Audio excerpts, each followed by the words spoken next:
కొద్దిసేపు మనము ఆ దేవుని వాక్యాన్ని మనం ధ్యానం చేసుకుందాం. ఇక్కడ రోమిలకు రాసినటువంటి పత్రికలో 10వ అధ్యాయం మనం ఉన్నాం. 10వ అధ్యాయం 1 నుంచి 13 వచనాలు చదివాం. అయితే ఇప్పుడు చదవాల్సినటువంటి వాక్యం ఏంటంటే 10వ అధ్యాయము 15 వచనాలు చదువుదాం.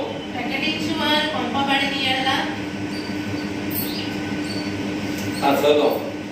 ప్రకటించువారు పంపబడని ఎడల ఎట్లు ప్రకటించుదురు? ఇందు విషయమై ఉత్తమమైన వాటిని గూర్చిన సువార్త ప్రకటించు వారి పాదములెంతో సుందరమైనవి అని రాయబడినది. అయినను అందరూ సువార్తకి లోబడలేదు. కాబట్టి ప్రభువా మేము తెలియజేసిన సమాచారము ఎవడు నమ్మెను? యెషయా అనేటువంటి ప్రవక్త ఈ మాట నూతన నిబంధన పుట్టక మునిపే రాయబడి ఉంది. కొత్త నిబంధన పాత నిబంధన 2 భాగాలు ఉన్నాయి. తెలుసుకోలేదు, మీకు జ్ఞాపకం చేసుకోవాలి. పాత నిబంధనలో ఎన్ని పుస్తకాలు ఉన్నాయి మీకు తెలుసా? అమ్మా, పాత నిబంధనలో ఎన్ని పుస్తకాలు ఉన్నాయో మీకు తెలుసా? కొత్త నిబంధనలో ఎన్ని పుస్తకాలు ఉన్నాయో మీకు తెలుసా? అర్థమైందా? నేను బైబిల్ ట్రైనింగ్ లో 1992 సంవత్సరంలో ఉన్నప్పుడే ఆ మాట చెప్పారు. పాత నిబంధన 39, కొత్త నిబంధన 27. కానీ దాని కూడగావా 27, 39 ఎంత అవుతుందో తెలుసా? చదువు చెప్పు. 27, 39. 27, 39 కలిపితే ఎంత?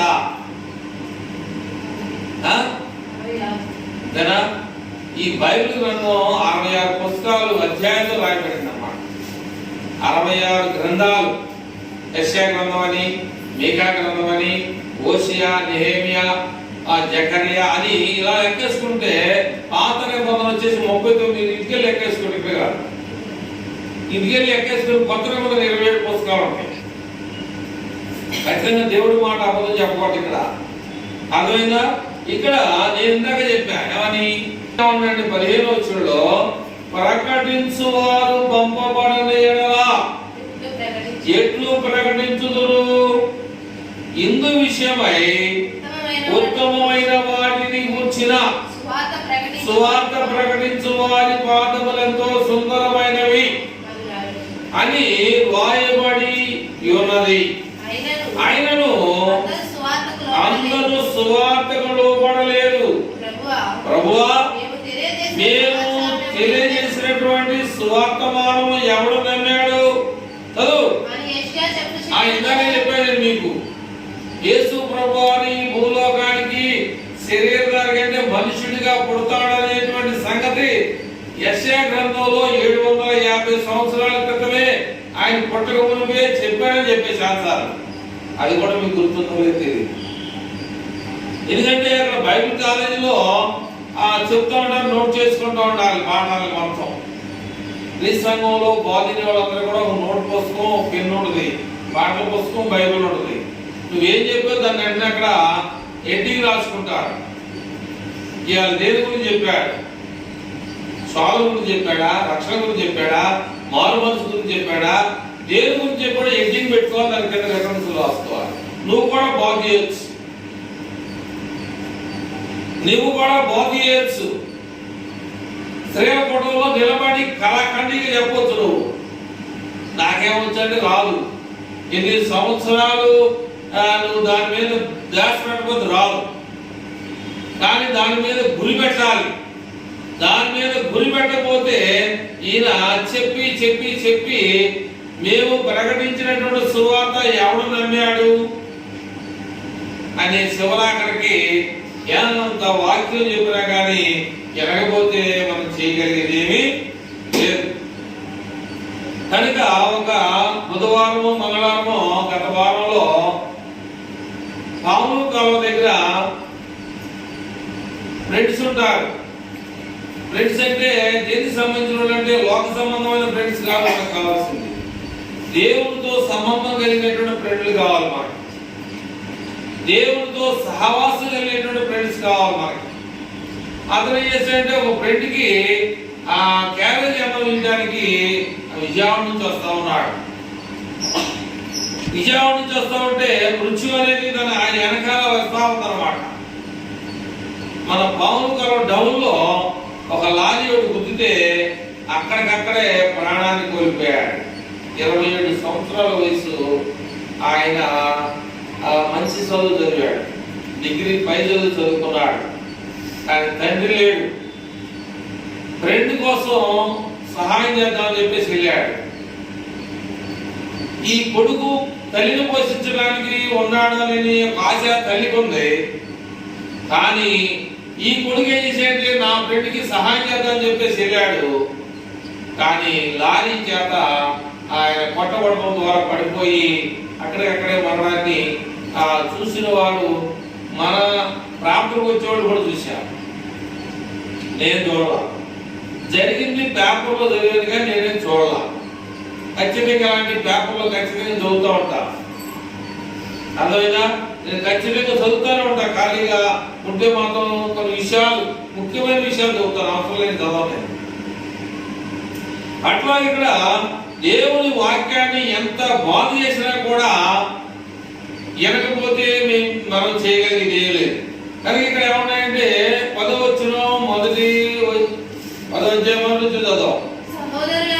సహోదరులారా, ఇశ్రాయేలీయులు రక్షణ పొందవాలని నా హృదయాభిలాషియు వారి విషయమై నేను దేవునికి చేయు ప్రార్థన అయి ఉన్నది.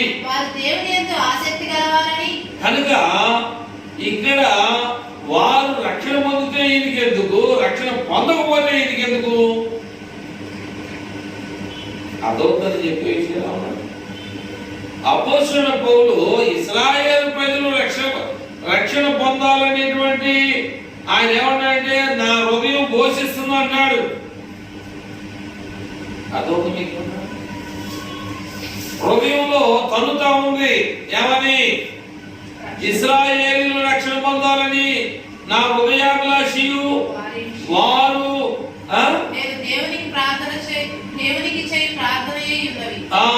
నేను దేవునికి చేయ ప్రార్థన అంటే వాళ్ళందరూ రక్షణ పొందాలని. మేము 5వ తారీఖు నాడు అమలాపురం అనేటువంటి గ్రామానికి చెప్పాల్సి వచ్చిందంటే మరొకసారి మొదటి వచ్చిన రిపీట్ చేద్దాం. సహోదరులు అంటే అందరి గురించి చెప్తున్నాడు. అంటే వాళ్ళ అన్నయ్యల అమ్మా వాళ్ళ తమ్ముళ్ళ ఎవరు వాళ్ళు అక్కడ ఉంది బైబిల్లో చదవాలి. ఇశ్రాయేలు ప్రజలు వాళ్ళ అన్నయ్యలు కాదు, వాళ్ళ తమ్ముళ్ళు కాదు. ధనవంతుడేమో నరకంలో ఉండే చేస్తాడు, నాకు ఇంకా భూలోకంలో 5 మంది సోదరులు ఉన్నారు, ఈ బాధపడకూడదు, నాకేమైనా అవకాశం ఉంటే ఇప్పించమని ఆయన ఏమో బదులు ఆడుతున్నాడు. వీళ్ళు ఏమన్నారంటే ఎవడు నశించుకోకూడదు ఉద్దేశంతో అపోస్తలుడైన పౌలు రోమాలో ఉన్నటువంటి ప్రభు సంఘానికి చక్కని సమాధానాన్ని పంపుతున్నాడు, ఉత్తరం రాస్తున్నాడు, చక్కని సందేశాన్ని పంపుతా ఉన్నాడు. ఏమనంటే సహోదరులారా, ఇశ్రాయేలీయులు రక్షణ పొందవాలని నా హృదయాభిలాషయు వారి విషయమై నేను దేవునికి ప్రార్థన అయి ఉన్నవి. అక్కడ సముద్రం ఘోషించినట్టుగా ఈయన హృదయం ఏం చేస్తుందంటే వాళ్ళు రక్షణ పొందాలి, ఇశ్రాయేలు మార్పు చెందాలి. ఇప్పుడు అదే కదా ధనవంతుడు ఏమనంటే నేను ఉన్న స్థలం మంచిది కాదురా బాబు, నేనుండే చోట్ల మీరు రావద్దు, ఇది అగాధమైన స్థలం, ఇక్కడ నష్టపోతారు, కనుక అవకాశం ఉంటే భూలోకానికి పంపించమని చెప్పేసి దేవుడు అడుగుతా ఉన్నాడు. టైం అయిపోయిందయ్యా, ఒకవేళ నువ్వు వెళ్ళాలనేటువంటి ఆలోచన ఉంది అనుకో, నీకు అక్కడ ఏమన్నా అన్నాడు మీరు చెప్తారా? మధ్యలో నిన్ను పంపించడానికి అవకాశం లేదు, ఆ కాలంలో పడ్డాడు ఇంకా ఇబ్బంది పడిపోతావు. కానీ నువ్వు అక్కడ ఉండటమే మంచిది. కనుక అయ్యో వయసున్న కుర్రోడు చనిపోయాడే, తల్లిని ఎవడు చూస్తాడు, తండ్రిని ఎవడు చూస్తాడు అనుకోవడానికి ఆ మాట వరకు వస్తుంది. అర్థమైందా? మనము ఉన్నవారికి అందుకనే దీపం ఉండగానే అంటారు ఇల్లు చక్క పెట్టుకోమనేటువంటి మాట అర్థం ఏంటంటే మనల్ని ఎవడు చూస్తాడు అనేటువంటిది పక్కన పెట్టాలి. కొంతమంది ఏం చేస్తారంటే కొడుకు మాటినోడు ఉన్నాడు అనుకో, వాడు అంటే తల్లిదండ్రులు కన్నదరగా వాళ్ళకి ఇష్టం ఉండదు. ఇంట్లో డబ్బులు ఆడు కానీ అడిగితే ఇచ్చేస్తాం, మనకు లేకపోతే ఇచ్చేస్తాం. అందుకనే మనం ఏం చేయాలంటే ఇల్లుని మనం ఏం చేయాలంటే చక్క పెట్టుకోవాలంటే తర్వాత మన యొక్క జీవితం ఏంటి అనేది మనం ఆలోచన చేస్తాం. కొంతమంది తల్లులు ఏం చేస్తారంటే ఇట్లా అయితే డబ్బులు బాగా అడిగి నన్ను గుంజుకొని పోతారని చెప్పేసి కొంతమంది తల్లులు ఏం చేస్తారు, ఇంకా ఇంకొక వెరైటీ ఏం చేస్తారు, డబ్బులుంటే పత్తా కడుతున్నాడు కనుక ఏం చేస్తే బాగుంటుందని అనుకుంటారు. కొంతమంది తల్లులు ఏం చేసుకోవడం, మెడలో 4-5 కాసులు బంగారం వేసుకుంటే ఒక కాసు ఖరీదు 50,000, 4 50 ఎంత 2 లక్షల రూపాయలు. చచ్చిపోయిన మట్టికి పనికి వస్తాయి, జనానికి కూడా ఎక్కువ తక్కువ పనికి వస్తాయని కొంతమంది ఆలోచన. ఆడేం చేస్తాయంటే అడుగుతాడు, ఈగిపోతే నిద్రలోనే దిండేసి చంపేసి ఆ తాడికి వెళ్ళిపోతున్నాడు. ఇలాంటివన్నీ కూడా పేపర్లు బోర్డులన్నీ మీరు చదివితే చూసుకోండి, బోర్డు చూస్తూ ఉంటాం. కానీ ఏంటంటే ఇవన్నీ జరగకుండా ఉండాలంటే మనకి ఏం కావాలి, మనకేం కావాలి, ఏం కావాలి సార్, ఏం కావాలమ్మా, సెక్యూరిటీ కావాలి. ఏం కావాలి, సెక్యూరిటీ. ఒక కంపెనీ ఉంది, ఆ కంపెనీలో విలువైనవి బలమైనవి ఖరీదుగల్ని ఉన్నాయి కనుక ఒక 2 మనుషులు పెట్టుకుంటాడు. పగలో చేసినోడు రేతులు ఒకటి చేస్తాడు. అలాగే పగ చేసి రేతులు ఆడు చీడు తీస్తాడు, ఇటు ఆడు తీస్తాడు. అంటే ఆడికి ఒక్కోటికి 10,000 రూపాయలు ఇస్తున్నాడు, 2 బదులంత 20,000 రూపాయలు నెల నెల ఎందుకు ఖర్చు పెట్టాలంటే గోల్డ్ అంత ఖరీదైనటువంటి సామాగ్రి ఆ కంపెనీలో ఉంది కనుక 20,000 పెద్ద సమస్య కాదు. ఒక మిషన్ వచ్చేసి మిషన్ వచ్చి 1 కోటి రూపాయలు ఉంది తెలుసా? ఒక మిషన్ ఖరీదు 1 కోటి రూపాయలు ఉంది. అసలు సెక్యూరిటీ కావాలా వద్దా? దేనికో కాదు. మీరు ఒకసారి దాన్ని ఏమంటారు, ఎన్నికలు తాగు కావాలంటాడు. కానీ ఒకవేళ లేదు కానీ నీకు మంచినీళ్ళు ఇచ్చారనుకో నీకు దప్పికి రాదు అన్నాడు. అవుదా? అట్లాగే వాళ్ళ ఈ పని మీద వచ్చే వాళ్ళు ఈ పని బ్రేక్ పడకూడదు. కాబట్టి అందుకనే మంచి వాటర్ తాగుతారు వెళ్ళిపోయేదాకా కూడా. అది ఎంత ఖరీదైతే అవ్వచ్చు, కానీ ఆరోగ్యాన్ని కాపాడుకొని ఆ వచ్చినటువంటి ఒక రోజుకి వచ్చేసి 2 మీటింగులు పెడతా ఉంటాం. ఉదయం మీటింగు, సాయంత్రం మీటింగ్. వెళ్ళిపోయేదాకా కూడా అదే మీటింగ్ లో వాళ్ళు పాల్గొంటూ ఉంటారు అనమాట. ఏది పెడుతుంది, మాసం మొక్కలు అయితే తినరాళ్ళు, మన అన్నం తినరాళ్ళు, వాళ్ళు అక్కడి నుంచి తెచ్చుకుంటారు. అన్నగారు రొట్టెలో వాళ్ళకి అక్కడ ఏ ఆరోగ్యం ఉంటాయి వాళ్ళు తినే తెచ్చుకుంటారు. ఇక్కడ మనం ఎట్లా చూద్దామా, వారు దేవుని యందు ఆసక్తి గలవారని. ఈ ఏమనుకున్నా అంటే వారంటే ఎవరు, ఇశ్రాయేలీలు అని మనకు తెలియాలి. ఎవరో మాట్లాడుతున్నారు, ఎవరి గురించి మాట్లాడుతున్నారు, ఎందుకు మాట్లాడుతున్నారు అనేటువంటి సంగతి కానీ నువ్వు కనిపెట్టగలిగితే వాక్యం నువ్వు శ్రీలపటంలో చెప్పగలవు. ఎంతకాలం నేను పట్టించుకోరంటే అంతే సంగతిగా ఉంటుంది. అర్థమైందా? ఏమన్నాడమ్మా, వారు దేవుని యందు ఆసక్తి గలవారని, వారు దేవుని యందు ఆసక్తి గలవారని వారిని గురించి సాక్ష్యం ఇచ్చుచున్నాను. వారిని గురించి నేను చెబుతా ఉన్నాను, నేను మంచోళ్ళని. అయినను అయినప్పటికీ వారి ఆసక్తి, వారి యొక్క అది వాళ్ళు దేవుని మాట విన్నారులే అనుకుంటున్నారు కానీ వారు ఇదే విషయం ఏం లేదు జ్ఞానం కలిగిన విధానంలో వారు ఎంతలా. ఇది మనం చాలాసార్లు మనం చెప్పుకున్నాం. దావీదు కుమారుడు అయినటువంటి ఆయన పేరేంటమ్మా సొలొమోను ఏమయ్యాడు తెలుసా? మహారాజు అయ్యాడు. తండ్రి యొక్క ప్రార్థన, తండ్రి యొక్క చిత్తాన్ని, తండ్రి నడిచిన బాటలో, తండ్రి చెప్పిన చెప్పుడు చేతుల్లో నడిచాడు కనుక నిజంగా మరి ఆలోచన చేస్తే డబ్బును కోరుకోవాలి కుమారుడు. అయా మీ నాన్నగారు రాజ్యాన్ని పరిపాలించాడు, ఆ రాజ్యంలో నీకేది కావాలి?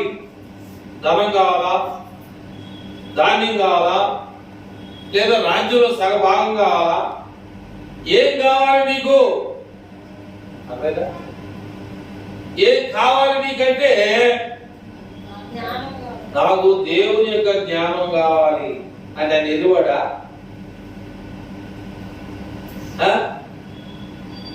బైబిల్లో ఒక మాట ఉంది, ఒరే ఎరివాడా ఈ రాత్రి ఒకవేళ నేను అడిగిన నాకు కావాలన్నా అనుకున్నాడుకో ఈ ఆశ్చర్యంతో ఏమైపోద్ది అంటూ అదే సొలొమోను మహారాజు అంటే నాకేమొద్దు, నాకు దేవుని జ్ఞానం కావాలి అంటే అప్పుడు ఆయన్ని విడిచిపెట్టేశాడంటే విడిచిపెట్టలా. ఆయన విడిచిపెట్టలా కనుక ఇక్కడ ప్రియమైన వారు ఇక్కడ దేవుని మాట ఏమంటే ఇక్కడికి వెళ్ళాం 3వ వచనం. వారు ఎన్నారు కానీ ఏలైనగా వారు దేవుని నీతి నెరుగక తమ స్వనీతి అంటే ఏంటి? సొంతం, నీ ఇష్టం అంటే నీ పునాది ఎక్కడ వేయబడి ఒకడంట ఒకడే చేశాడు. ఇది చెట్టు, ఇది ఒక చెట్టు ఎక్కడ ఉంది, ఇదేమో కొమ్మ ఇది ఉంది. ఆడే చేస్తున్నాడు, ఇక్కడ కూర్చున్నాడు, ఏడు కూర్చొని ఏడు నరుగుతున్నాడు. అదొందా? ఇదేమో మొదలు ఇక్కడ నుంచి కొమ్మ జాగింది, ఈ గోడ కదా ఆయన కూర్చున్నాడు, కుడిసే బాగుంది కదా, ఇది నాకు అలవాటు ఇదని చెప్పి ఇక్కడ నరుగుతున్నాడు. నరిగితే ఏమైంది? కొమ్మతో ఆడవాడు బాబు. అట్లాగే ఇక్కడ ఏం చెప్తున్నాడు చూసారా? వారు దేవుని చెప్పిన మాటలు ఆయన నీతులు ఎరుగక చూసారు. నాకెందుకో ఇక్కడ బాగుంది కూర్చోడానికి, కుడి చేతితో నరుకోవడానికి, చెట్టు కొమ్మ బాగుందని చెప్పేసి వాడి జ్ఞానంలో వాడు నరకపోతున్నాడు. మనకేం కావాలి? దేవుని జ్ఞానం కావాలి. సొలొమోను లాగా అక్కడ చాలా జాగ్రత్తగా మాట్లాడుతున్నాడు పౌలు, కానీ మామూలుడు కాదు, రౌడీ తెలుసా? ఈయన అపోజిషన్ పౌలు గారి ముందు సౌలుగా ఉన్నాడు. నీకు శాంతాలు చెప్పా. మరి ఎలాగా? పిచ్చి పిచ్చి మాటలైతే గుర్తు పెట్టుకుంటారు మనసులో. పనికిరాని విషయాలు అయితే ఆమె పవనందే కాంతని చెప్పేసి ఈ ఏమంటారు చెత్త, పనికిరానిటువంటి చెత్త కాలం ఉండబడింది అనుకో, ఆ కాలం నిండిపోతాయి. నిండిపోయి రోడ్డు మీదకి వస్తాయి, మురుగు నీళ్ళు వస్తాయి. ఆ మురుగు నీళ్ళు దాటుకుంటే వెళ్ళగలమా? ఎంత చేయగలగలం? వెళ్ళలేము. కనుక అందుకనే మరి డ్రైనేజీలు ఉంటాయి అన్నమాట. అందుకని ఇక్కడ ఏమంటే వాళ్ళ సొంత ఆలోచన చేసుకుంటే సరైనది కాదు, దేవుని యొక్క ఆలోచన కాదా? చదువుమా. ఏలయనగా వారు దేవుని నీతి నెరుగక తమ స్వనీతిని స్థాపింపబూను అంటే వాళ్ళ ఇష్ట ప్రకారం మేము కాదు అంటే కాదు, అవునంటే అవును, ఆ మాటే కావాలి. బూరుకొలుసు దేవుని యొక్క నీతికి లోబడలేదు. అర్థమైందా? 8వ వచనం నుంచి కనుక వెళ్ళిపోదాం. అదేంటి చెప్పే విధానం ఏంటంటే వాక్యం అనేది నీ యొద్దను. ఎవరి నోట్లో ఉంది? వాక్యం నీ యొద్దను. బైబిల్ పట్టుకొని చదువు, మన దగ్గర ఉండదు. వాక్యం నీ యొద్దను నీ నోటను నీ నోటను నీ హృదయములోను ఉన్నది. నీ హృదయములో ఉండాలి. అది మేము ప్రకటించు విశ్వాస అది వాక్యమే. మేము ప్రకటించు విశ్వాస వాక్యమే. అదేమనగా అదేంటంటే యేసు ప్రభువని నీ నోటితో యేసు ప్రభువని నీ నోటితో ఒప్పుకొని దేవుడు మృతుల్లో మృతుల్లో నుండి ఆయన నుండి యేసు ప్రభువారిని లేపెనని నీ హృదయమందు విశ్వసించిన ఎడల నీ హృదయంలో విశ్వాసం ఉంచిన ఎడల నీవు రక్షింపబడుదువు. నీవు రక్షణ పొందుతావు. ఏలయనగా నీతి కలుగునట్లు నీకు నీతి, దేవుని నీతి నీలోకి ఉండాలి అంటే మనుషులు హృదయములలో విశ్వసించు. దేవుని యొక్క నీతి నీలో ఉండాలంటే నీ హృదయంలో విశ్వసించు. దేవుడు కోరుకునేది నీ అందం కాదు, నీ ఒంటి మీద వేసుకునేటువంటి నగ నాట్యం కాదు, నీ హృదయం కాదు. నువ్వు ఎంత ఖరీదైనటువంటి సామాగ్రి వేసుకున్నావో, ఎంత ఖరీదైనటువంటి వస్త్రాన్ని ధరించుకున్నావో నాకు అవసరంలా. నీ ఏలయనగా నీతి కలుగునట్లు మనుషుడు హృదయములో విశ్వసించును, రక్షణ కలుగునట్లు నోటితో ఒప్పుకొను. ఏమనగా ఆయన యందు విశ్వాసమిచ్చువాడెవడును సిగ్గుపడడని లేఖనము చెప్పుచున్నది. మనం ఏంటంటే వాక్యం చెప్పేటప్పుడు కానీ, ప్రార్థన చేసేటప్పుడు కానీ, పాట పాడేటప్పుడు కానీ ఎవడకూడదు, మనకి ఎవడకూడదు, సిగ్గుపడకుండా దేవుని పని చేయాలి. సిగ్గుపడేటువంటి పరిస్థితి మనలో ఉండకూడదు.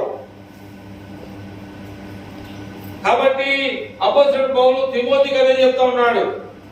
ఆ వచ్చిన కొంచెం గుర్తొస్తుంది కానీ నాకు రిటర్న్ గుర్తు రావట్లా. సిగ్గుపడు వానిగా ఉండకూడదు అనేటువంటి విషయాన్ని తిమోతి పత్రికలో మనం చూడొద్దులే. కానీ కాబట్టి మనం దేవుని పని విషయంలో మనం సిగ్గుపడకూడదు.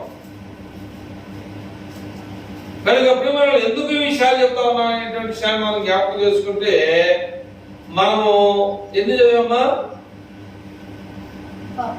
అదే మేము 11-12. కాబట్టి ఈ విషయంలో యూదుడని గ్రీసు దేశస్థుడని భేదము లేదు. ఒక్క ప్రభువే అందరికీ ప్రభు అయి ఉండి తనకు ప్రార్థన చేయు వారందరి ఎడల కృప చూపుటకు ఐశ్వర్యవంతుడై ఉన్నాడు. ఎందుకనగా ప్రభు నామమును బట్టి ప్రార్థన చేయవాడెవడో వాడికి రక్షణ కలుగుతుంది. ప్రియమైన వాళ్ళరా, ఈయన ఏమైనాడు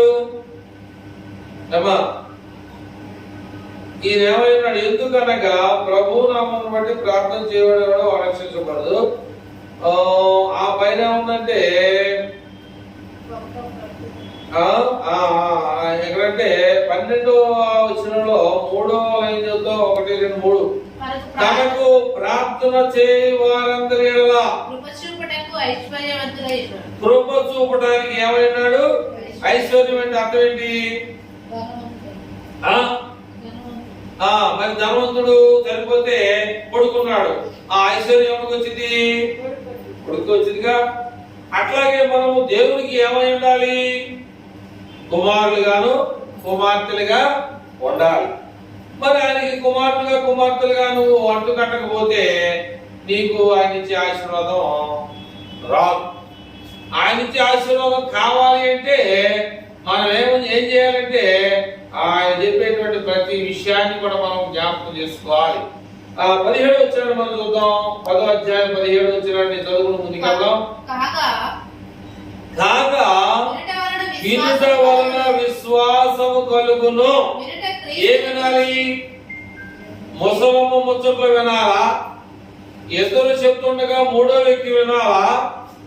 లేకపోతే ఒక 5 చెప్తా ఉంటే 6వ మనిషి వింటా ఉండాలా? లేకపోతే ఏదో చెప్తా ఉంటే టీవీలో వింటా ఉండాలా? ఏం వినాలి? అది చూద్దాం. కాగా వినుట వలన విశ్వాసము కలుగును. వినుట క్రీస్తుని గూర్చినటువంటి మాట వలన నీకు విశ్వాసం కలుగును. విశ్వాసం అనేది చాలా జాగ్రత్తగా మనం ఉండాలి. 12వ అధ్యాయంలో మాట ఉందమ్మా. ఎబ్రిల్ రాసిన పత్రిక 12వ అధ్యాయం 24-25 వచనాల్లో మనం చూస్తే, ఎబ్రిల్ రాసినటువంటి పత్రిక 12వ అధ్యాయం 24-25 వచనాల్లో ఒక విషయాన్ని మనం చూద్దాం. ఎబ్రిల్ రాసినటువంటి పత్రిక 12వ అధ్యాయము 24-25 వచనాల్లో కొత్త నిబంధనకు మధ్యవర్తి అయిన యేసు రొద్దకును హేబెలు కంటే మరి శ్రేష్ఠ 11:24-25 మీ పైని నాయకులైన వారికందరికీ పరిశుద్ధులందరికీ నా వందనములు చెప్పుడి. ఇటలీ వారు మీకు వందనములు చెప్పుచుంటారు. కృప మీ అందరికీ తోడైండుగాక. 11వ అధ్యాయం ఎబ్రీ పత్రికనా? మోషే పెద్దవాడైనప్పుడు అక్కడ విశ్వాసమును బట్టి ఐగుప్తు తరము కంటే క్రీస్తు విషయమైన ఇంత గొప్ప ఈ భాగ్యం. ఒక విషయాన్ని మనం చెప్పుకొని ముందుకెళ్దాం. ఒక మాట చెప్తాను ఏంటంటే, ఎవరు ఫీల్ అవసరం లేదు, వాళ్ళ పేరు చెప్తాను. సువార్తం గారు అంటే ఒక ఆమె ఉంది. ఆమె ఏం చేసిందంటే, ఒక కన్న తర్వాత ఎవరు పుట్టారు? బాబు పిల్లడు మోసే అనేవాడు పుట్టాడు. ఆమె ఏం చేసింది? ఒక చక్కని బుట్ట తయారు చేసింది. నీళ్లు బొట్టులోకి రాకుండా దానికి ఒక చక్కని కీలు అంటారు, కీళ్ళ లేదంటే ఏమంటారు, ఏదో ఒకటి పోసింది అనమాట, బొక్కలు లేకుండా. మీరు మీకు తెలిసినంత వరకు మమ్మల్ని ఎక్కువగా స్వార్థం గారు కానీ మమ్మల్ని కానీ చాట్ని అలికేవారు. చాట్ అంటే ఎదురు కర్రతో చిన్న బద్దలు చేస్తాం. తెలుసా మీకు? తెలీదా? చాట్ అలిగితే బొక్క లేకుండా ఉండదు అనమాట. అట్లాగా ఉదాహరణ కావాల్సి వచ్చింది నాకు. అట్లాగా సువార్తమ్మ గారు అంటే ఒక ఆమె చేసిందంటే, ఓ చక్కని బుట్ట తయారు చేసింది. నీళ్లు తన కుమారుడు మునిగిపోయి చచ్చిపోతారని చెప్పేసి చక్కగా తయారు చేసి, మరో చక్రవర్తి గారి కూతుళ్ళు ఆ యొక్క నదిలో స్నానం చేస్తున్నారు. అవునా? అది నీకు తీసుకుండొచ్చు, ఎందుకంటే ఇక్కడ ఉన్న వాళ్ళకన్నా అనుభవం కలిగిన, నాకన్నా అనుభవం కలిగిన వ్యక్తి నాకన్నా ముందు నుంచి ప్రార్థన కావుతుంది. ఆమె ఏం చేస్తుందంటే, నీళ్ళలో వదిలిపెట్టింది పిల్లల్ని బొట్టలేసి. అర్థమైందా? పేదరాలు ఏమనుకుంటుంది? ఒక పేదరాలు ఏమనుకుంటుందంటే, ముందుకెళ్దాం, బైబిల్ కాదు. అయితే ఆమె బొట్టులో వేసి ఆ పిల్లోడు నీళ్ళలో నుంచి వెళ్తా ఉన్నాడు, జమ్ముల్లో నుంచి తప్పిస్తా వెళ్తుంది. వెళ్తుంటే ఆమె ఏం చేస్తుంది? షార్ట్ ఉంది. ఈ పిల్లోని చేయడం ఖచ్చితంగా ఆ పిల్లలు స్నానం చేసే వయసున్న వాళ్ళ దగ్గరికి ఆ నీటిలో బొట్ట వెళ్ళింది. ఆడికి వెళ్ళిన తర్వాత వాళ్ళు పారేలా. వాళ్ళు ఎవరి కుమార్తెలే అంటే ఫరో చక్రవర్తి. ఫరో చక్రవర్తి అంటే ఏ దేశానికి రాజు అయినా? ఐగుప్తు దేశం. ఇప్పుడు ఉన్నటువంటి దాన్ని ఏమంటారు? ఈజిప్ట్ ఆల్రెడీ ఉంది. ఐగుప్తు దేశం ప్రస్తుతం కూడా ఉంది. ఇస్రాయల్ దేశం కూడా ఉంది. ఇందులో ఏవైతే ఉన్నాయో అన్ని ఉన్నాయి. అయితే ఏమేం చేసిందంటే, ఆ బొట్టలు వదిలిపెట్టింది కదా, ఈ పిల్లోడు తీసుకొని ఆ ఇంటికి తీసుకెళ్తే మరి ఏమని చెప్పేసి తండ్రి గారు పారేలా అక్కడ పెరిగాడు. ఎక్కడ పెరిగాడు? రాజు గారి దగ్గర మనవడగా అనిపించుకునే ఆ స్థాయిలోకి అక్కడికి వెళ్ళాడు. తల్లికి చూసే అంత ఆశ ఉందో, నా కొడుకు ఎంత ఆశపడ్డాడు, ఆ గొప్పటిలో ఉన్నాడు, నా కొడుకు ఉన్నత స్థితిలో ఉన్నాడని చెప్పేసి ఆ తల్లి ఆమెను కనిపెడుతుందో లేదో నాకు తెలియదు, కానీ ఆడ దగ్గరికి ఆమె సెంతకి చేరేదాకా మాత్రం చూసి అక్కడ ఉన్నది. వాళ్ళ బొట్లోని తీసుకొని ఇంటికి వెళ్ళారు రాజుగారి. తీసుకొని వెళ్ళిన తర్వాత అక్కడ చదువు బైబిల్లో చూడండి, ఆయనే మోషే పెద్దవాడైనప్పుడు విశ్వాసమును బట్టి చూసారా, ఐగుప్తు ధనము కంటే క్రీస్తు విషయమైన నింద గొప్ప భాగ్యమని నెరవేర్చుకొని జాగ్రత్తగా మనం వినాలి. వినకపోతే నీకు ఆశీర్వాదం రాదు. నువ్వు ఆ వాక్యాన్ని నెరవేర్చుకోకపోతే నీకు ఆశీర్వాదం రాదు. నీ ఆ వాక్యాన్ని నీ యొక్క హృదయంలో కానీ ముద్ర వేసుకోకపోతే నీకు ఆశీర్వాదం రాదు. దాంట్లో సమస్య లేదు. ఐగుప్తులో ఉన్న డబ్బు కంటే, తెలుగులో మీకు అర్థమైంది చెప్తున్నా, ధనం అనగా డబ్బు. ఐగుప్తులో ఉన్నటువంటి డబ్బు కంటే క్రీస్తు ప్రభువారి విషయమైన నింద గొప్ప భాగ్యం అని ఎంచుకున్నాడు. ఎలాగా గొప్ప భాగ్యం అంట. ఎవడని అనుకుంటాడా? మీకు ఒకసారి చెప్పారు, గుర్తుందా? మీకు ఒకసారి చెప్పారు, చాలా కాలం అయింది. అమ్మగారి యొక్క మేనమామ మెరగాయలు తర్వాత గోంగూర అమ్ముతూ ఉంటాడు. ఉదయం 5 గంటలకే వాళ్ళు ప్రయాణం వెళ్తూ ఉంటారు. ఎందుకంటే మనుషులు కూలికి వెళ్ళిపోతారు కనుక మెరగాయలు అయిపోవాలి, గోంగూర అయిపోదాం అనుకుంటా వెళ్తాడా? ఈ తట్లో పెట్టుకుని రోజులు తీరుకోదాం అనుకుంటాడా? తొందరగా అయిపోతే ఇంటికి వెళ్ళిపోదాం. ఉదయాన్నే దేవుడు ఆయన దీవించి డబ్బులు ఉన్నటువంటి బ్యాగ్ దొరికింది.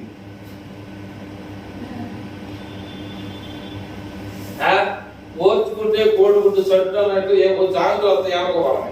అట్లాగే దేవుడు ఏంటంటే నా గోంగార అయిపోవాలని ముందుగా పరిగెత్తా పోతుంటే ఉదయాన్నే వెళ్ళినప్పుడు ఏం జరిగిందంటే డబ్బులున్న బ్యాగ్ దొరికింది. గోంగూరలో పెట్టుకుని ఇంటికి వచ్చేసాడు. లేదు గోంగూర అమ్ముకోవడం నాకు తెలియదు, దొరికిన సంగతి మాత్రం తెలుసు. ధనవంతుడైనట్టేనా కాదా? నువ్వు ఎంత కష్టపడినా కానీ, ఎంతో ప్రయాసపడినా కానీ ఏం లాభం? దేవుడు నిన్ను చూడాలి. దేవుడు నీ పనిని గమనించాలి. నువ్వు ఏం చేస్తున్నావు, నీకేది కావాలి, నువ్వు ఏ అవసరం ఉన్నావు, ఏ స్థితిలో నువ్వు కలిగి ఉన్నావో నీకు ఇయ్యాలని ఆయన ఉండాలి, నీకు కాదు. దేవుడు నాకు ఈ రోజు ఇస్తాను నువ్వు అనుకునే ఆయన అనుకున్నాడు. ఈ రోజు నాకు బ్యాగ్ దొరుకుతుంది అనుకున్నాడా? ఈయన ఏమంటే ఎవరు? మోసే ఏమనుకున్నాడంటే ఐగుప్తు ధనము కంటే క్రీస్తు విషయమై నింద.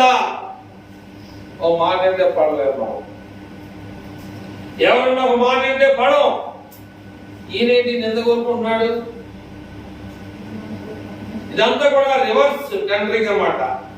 ఇదంతా కూడా ఏంటంటే రివర్స్ వచ్చేటువంటి పని.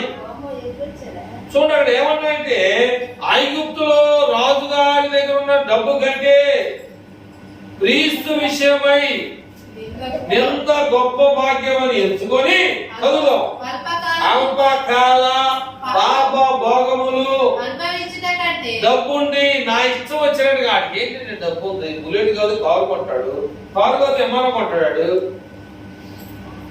అదే మీకు కే పాల్ తెలుసా? మీకు ఎవరికైనా కే పాల్ దొడ్డికి అర్థాన్ని కూడా మనం వేసుకెళ్ళాడు. అదేనా దొడ్లోకి అర్థాన్ని కూడా ఇక్కడ నుంచి మనం చెవు తీసుకొని చిన్న పిల్లలు ఉంటుంది దొడ్డికి. అట్లాగా మార్కెట్కి అందరు కూడా మనమే ఇవాళ అమెరికా వెళ్ళడానికి ఆయన వేస్తాయి ఇట్లా. అదేనా వాళ్ళు వాళ్ళు అలాగే దేవుని వాక్య విషయంలో మనకు కలిగిందని చెప్పేసి అదిరిపడ్డాం అనుకో లేకమేక ఇక పడితే లేకమేక లేకపోవడం కూడా మనకు గుర్తించడం మనల్ని. ఆ విషయాన్ని మాత్రం ఖచ్చితంగా మనం గుర్తు పెట్టుకోకపోతే ఖచ్చితంగా నష్టాన్ని ఆ జీవితం అంతా కూడా మారరాయిలు వీళ్ళకి ఎంత చెప్పినా కానీ అసలు అనవసరం చెప్ప వేస్ట్, టైం వేస్ట్ అని ఉన్నాడు లోపల. అందుకనే ఇక్కడ ఏమనంటే నేను డబ్బు కానీ కలిగి ఉంటే మోసే దగ్గర ఉన్నాం మనం మీరు రూటు మార్చొద్దు. నాకు కానీ పరో చక్రవర్తి దగ్గర మనవడిగా ఉన్నట్లయితే అల్పకాల పాప భోగములు అనుభవించడం కంటే దేవుని ప్రజలతో శ్రమ అనుభవించక మేలని అనుకొని పరో కుమార్తె యొక్క కుమారుడని అనిపించుకొనుటకు నాకు ఇష్టం లేదు. కానీ సువార్తమ్మ గారు లాంటి ఆ తల్లి ఏం చేసిందంటే నా కొడుకు ఉన్నతమైనటువంటి స్థితిలో ఉంటాడు, డబ్బు మీద పడుకుంటాడు, డబ్బు మీద పొరలాడతాడు, డబ్బుతో తోలాడతాడు అని ఆ తల్లి ఏం చేసిందంటే చాలా ఆశపడింది. అదైనా చాలా ఆశపడింది. కానీ అది ఏ ఆశ? దురాశ, దుఃఖానికి చెడు. కాబట్టి దేవుని కొరకు బైబిల్లో మాట ఉంది, నీతి కొరకు ఆకలి దప్పులు గలవారు ధన్యులు, వారు భూలోకాన్ని స్వతంత్రించుకుంటారు. భూలోకాన్ని మొట్టమొదటిగా దేవుడు చెప్పింది ఏంటంటే ఆదాముకి, నువ్వు ఫలించు, నువ్వు అభివృద్ధి చెందు, భూమిని నిందించు. భూమిని ఏం చేయమన్నాడు? అక్కడ మీరు చెప్తారా? భూమిని ఏం చేయమన్నాడు? ఇంకేం చేయమన్నాడు? ఇంకేం చేయమన్నాడు? ఒక 5-6 వారం నుంచి రావడం కనుక త్వరగా చెప్పలేము బాబు. కాబట్టి ఇంకేం చేయమన్నాడు? భూమిని ఇంకేం చేయమన్నాడు? ఆన్సర్ రావా? ఆన్సర్ రావా? ఇంకేం చేయమన్నాడంటే ఆన్సర్ రావా? రాలా? ఆన్సర్ రావా? అదే సమాధానం అయితే మీ దగ్గరికి వచ్చింది, కానీ ఆన్సర్ రావా? ఇంకా టైం ఉంటే చెప్తాను చెప్పండి. కాబట్టి ఇంకేమన్నాడంటే లోపరుచుకోవటం, నాది ఇష్టం లేక నాకు. నీవు గోడ కట్టుకున్న తర్వాత అవుతుంది ఇది కాదుగా, అదేనా? గోడ కట్టుకున్న తర్వాత అవుతుంది ఇదైతే. ఫలించు, అభివృద్ధి చెందు, భూమిని నిండించు, చివరికి ఏమన్నా దాన్ని లోపరుచుకో, నీళ్ళు అనిపించుకో. ఎవరి దాని నుంచి ఉంటావు నువ్వు? ఎవరింట్లో ఉంటావు? ఎవరి మీద ఆధారపడతావు? నీ మీద నువ్వు ఆధారపడాలంటే అదే యేసుప్రభు చెప్పాడు. ఏమని చెప్పాడు? యేసుప్రభు చెప్పింది ఏంటి? యెహోవా ఇల్లు కట్టించడలా దాన్ని కట్టేవాడు ప్రయాసం వచ్చిదే. దేవుడు నీకు ఇల్లు ఇవ్వాలనుకుంటే ఆటోమేటిక్ అన్ని సమకూరుతా ఉంటాయి. అదే నీకు దేవుడు నీకు ఏర్పాటు చేయాలంటే ఇల్లు ఇక నీకు తొందరగా అయిపోతుంది. మన చర్చి కట్టేటప్పుడు 2-3 పాస్టర్లు వచ్చారు. పాస్టర్లు వచ్చిన తర్వాత ప్రార్థన చేశారు, అందరూ చేశారు. అందరూ చేసేటప్పుడు దిగిలిపోయేటప్పుడు ఏం చేస్తాం? చిన్న లడ్డు ముక్కన్నా కడతాం కదా. ఓ పాస్టర్ గారు వెళ్తారు, ఓ నీ చర్చి తొందరగా పూర్తయిపో తెలిపో అంటే దేవుడు ఆయన నోట్లో నుంచి పలికించేశాడు. మనందరూ ప్రార్థన చేసుకోవడానికి దేవుడు చక్కని చాలు. అంతేగాని పాలరాళ్ళ మీద, నేలరాళ్ళ మీద ఆ చర్చి అయితే నా మొహం కనబడుద్ది, ఈ చర్చి అయితే నా ఏంటిది నెయ్యి కింద పోసినాక వెతుకోవచ్చు. అవి ఏమన్నా వేసుకున్నావు తెలుసా నీకు? త్వరగా అని చెప్పాడు. ఏం చెప్పాడు? మనం మాట్లాడే సందర్భం కావాలి. ఇవన్నీ కూడా ఒకప్పుడు ఖరీదుకి వెళ్ళినట్టు రాయలు పెట్టి కట్టవచ్చు. ఒక దినాన రాతి మీద రాతి మొత్తం జ్ఞానానికి పాలైపోతే అన్నాడు. అదైనా కనుక ప్రియమైన వాళ్ళరా, దేవుని వాక్యం కోసం, దేవుని బిడ్డల కోసం, దేవుని వాక్యము ప్రజల్లో ముద్రించబడాలనేటువంటి ఉద్దేశంతో అపోస్తలుడైన పౌలు ఏమన్నాడంటే, సహోదరులారా ఇశ్రాయేలు రక్షణ పొందవాలని నా హృదయాభిలాషయు వారి విషయమై నేను దేవునికి చేయి ప్రార్థన అయ్యున్నది అన్నాడు. రోమపత్రిక 10వ అధ్యాయంలో మేము ఉన్నాం కనుక మీరు ఆలస్యం వచ్చారు కనుక ముగించేస్తున్నాం. ఎందుకంటే టయాన్ని మనం ఖచ్చితంగా పాటించాలి. మరి రామమ్మ గారు కూతురు వచ్చేది చూసావా? బళ్ళు ఎట్టగో పిల్లలకి గేట్ వేస్తారో ఆ వెళ్ళి ఆ పేరేంటి ఏమంటారు, ఏ కాలనీ ఏంటి? బాంబే కాలనీ. టైం అయిపోతే తలుపు అయిపోయాడు చర్చిలో ఆ ఇంటికి వెళ్తాం. ఇంకా తలుపు గడేసి చేస్తారు, ఇక రారు టాటా కుదరదు. ఒకవేళ నేను ఎక్కడేసాను పెద్ద బాక్స్ లాగా తలిపేసి పడేసాడు, పెద్ద కోడికాడు లాగే చెప్పుడు లాగా అని చెప్పేసి మీరు అనుకుంటారు. ప్రతి దానికి కూడా టైం ఉందని ఇంత చెప్పి ఆయన పేరేంటి, ఎవరు చెప్పారు? జ్ఞానం కలిగినటువంటి సొలొమోను మహారాజు చెప్పాడు. పుట్టడానికి టైం ఉంది, సావడానికి కూడా అదేంటి, ఎప్పుడు చచ్చిపోయాడు అది కుదురుతా టైం పెట్టాడు ఆయన. దాన్ని మార్చడానికి మనకి ఏమైనా అవకాశం ఉందా? కనుక అందుకని ఇక్కడ ఏమంటే మనుషుడు రక్షణ పొందాలి. సంవత్సరాలు గడిచిపోతున్నాయి, టైం చాలా అయిపోతుంది. ఇవాళ ఆదివారం అనుకున్న వాళ్ళు ఉన్నారు, ఇవాళ ప్రార్థన అనుకోలేదు అనుకున్న వాళ్ళు ఉన్నారు. అంటే దేవుడు నీకు అంత శ్రద్ధగా ఉన్నాడు. మోషే, దేవుడు పిలిచాడు మోషేని, ఏంటయ్యా నువ్వు ఐగుప్తు దేశంలో బానిసలుగా ఉన్నటువంటి వారిని విడిపించడానికి నిన్ను పంపిస్తున్నాను అన్నాడు. నేను వెళ్ళయ్యా, నాకు నచ్చుతుంది, నా మాట నాకు అర్థం కాదు, నేను చెప్పిన మాట చెప్పాలి, నేనైతే వెళ్ళలేనని చెప్పేసి అన్నాడు. అంటే ఎందుకని మోషే ఎందుకు పిలిచాడు? మోషే అంత గొప్పోడా? మోషే అంత అవసరమైన వాడా? మిగతా వాళ్ళందరూ కూడా మనుషులు కాదా? మోషే ఎందుకు పిలిచాడు?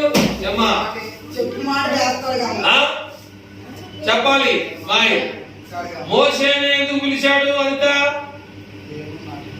ఐగుప్తు ధనము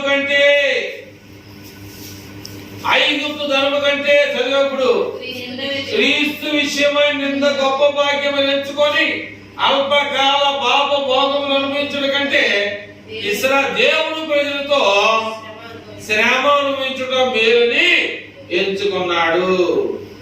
అటువంటి వాళ్ళు కావాలి దేవునికి. అంతేగాని ఆదివారం పనులు పెట్టుకున్నాడు కాదు, ఆదివారం వస్తే పనులకు వెళ్ళాడు కాదు దేవుడికి కావాల్సిన వాళ్ళు. ఆదివారం వచ్చిందంటే నేను ఆయన చుట్టాల కాడికి వెళ్ళాను, ఆయనకు అవసరంలా, నా నేరుగా చెప్పాను, మీరు బాధపడ్డా పర్వాలా.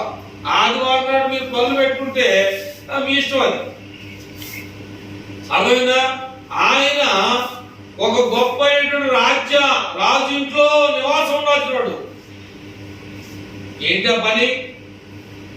ఏంటి ఇశ్రాయేలు ప్రజలతో ఏంట పని?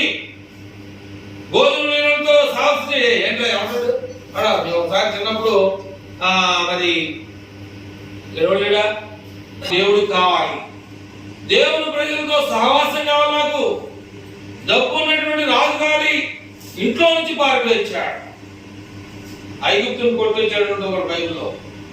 కనుక అప్పుడు వల్ల మీకు ఏది కావాలో అది మీ ఇష్టం.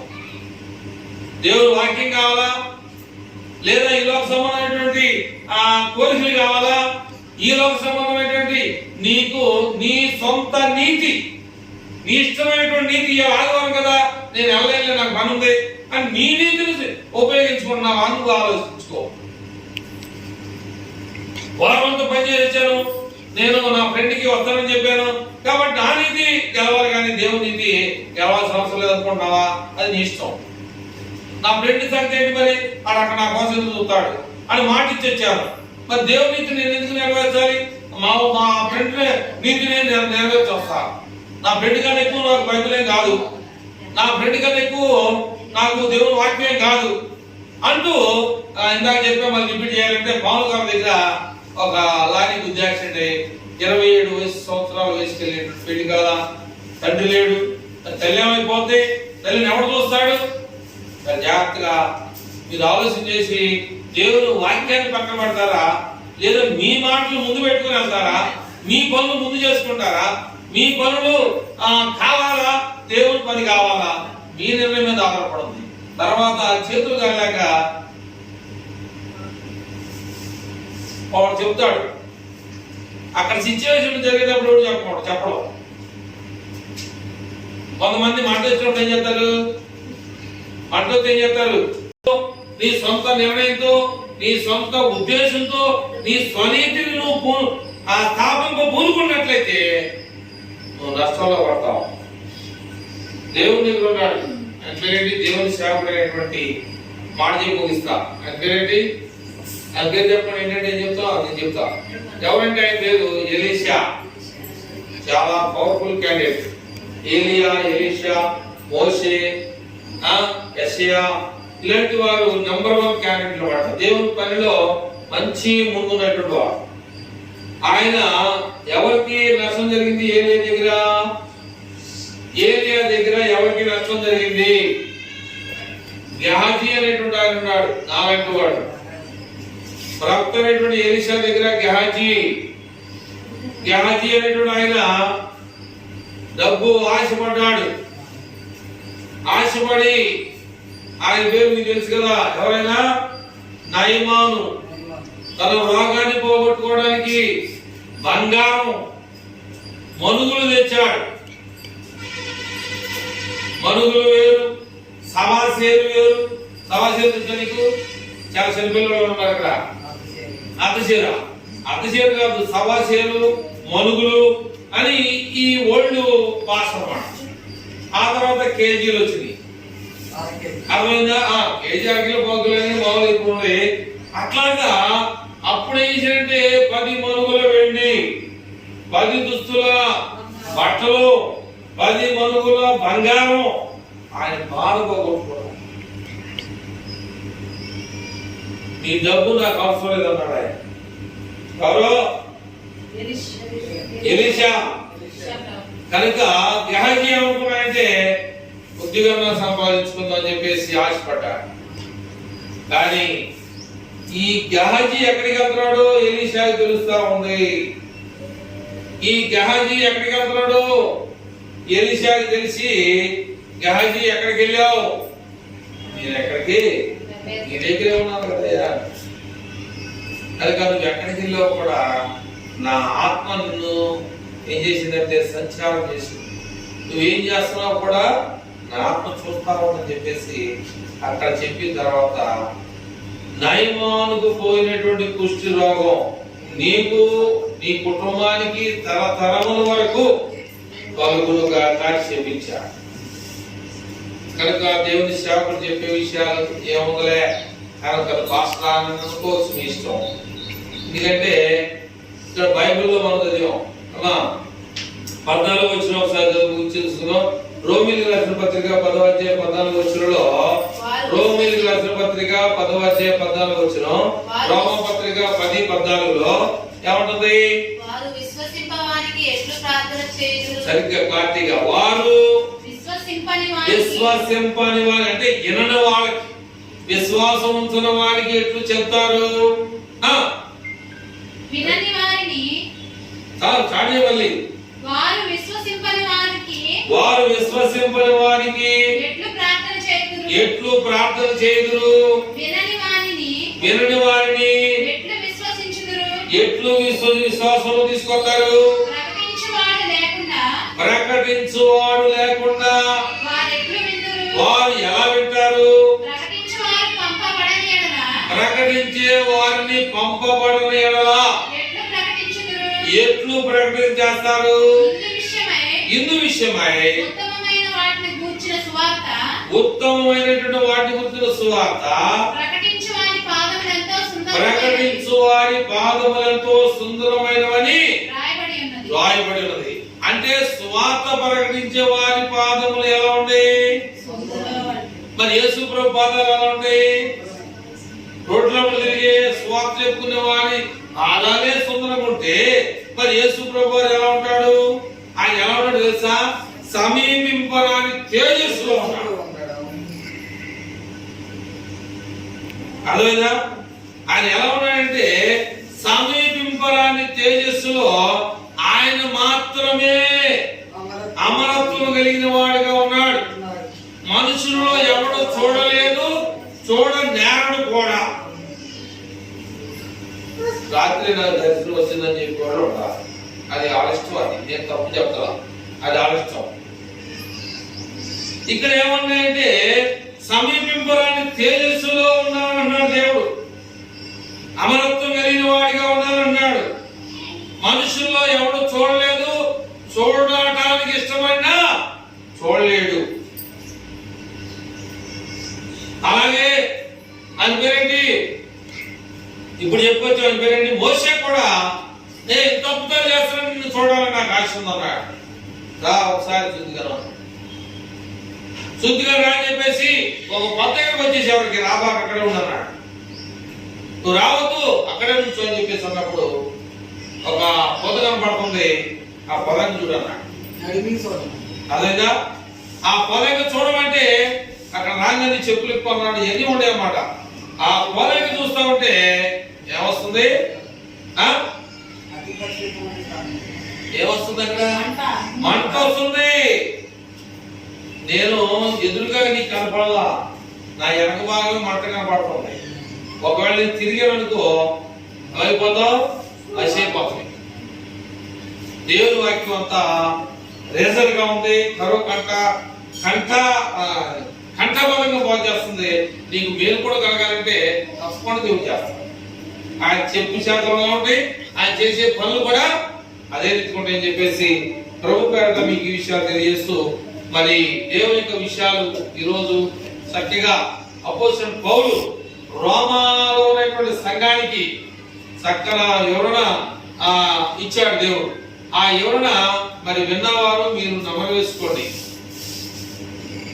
అంత బాధ్యత మీ ఇష్టానుసారం ఉపయోగించుకోండి, మీ ఇష్టం. వారి దేవుడి చిత్తాన్ని మనం నెరవేర్చే వారిగా ఉండాలంటే నేను నత్తివాడని, నువ్వు నత్తోడు ఎలాంటి అగరసో నువ్వు వెళ్ళన్నాడు అంతే. నీ కాలుతోడు అవడమైనటువంటి పంపిస్తాను. ఆయన తీసుకుని వెళ్ళి నేను చూపిస్తా అక్కడ అన్నాడు. అక్కడ అద్భుతాలు చూపించాడు, మహత్కార్యం చేశాడు. కత్తి లేకుండా పనికి వెళ్ళామనుకో తిరిగి ఆ కత్తి మనకు రివర్స్ అవుతాం. జాగ్రత్త, మన చేతిలో కత్తి ఉండాలి. అర్థమైనా? కత్తి లేకపోతే మనమే కత్తికి బలి అవుతాం. జాగ్రత్తగా ఉండాలని ప్రభుపేట మీకు విషయాలు తెలియజేస్తూ, ఇంతవరకు దేవుని మాటలు విన్న మీ అందరికీ ప్రభుపక్షాన కృతజ్ఞతలు వందనాలు తెలియజేస్తూ మరి ప్రార్థన చేసుకుని ముందుకెళ్దాం.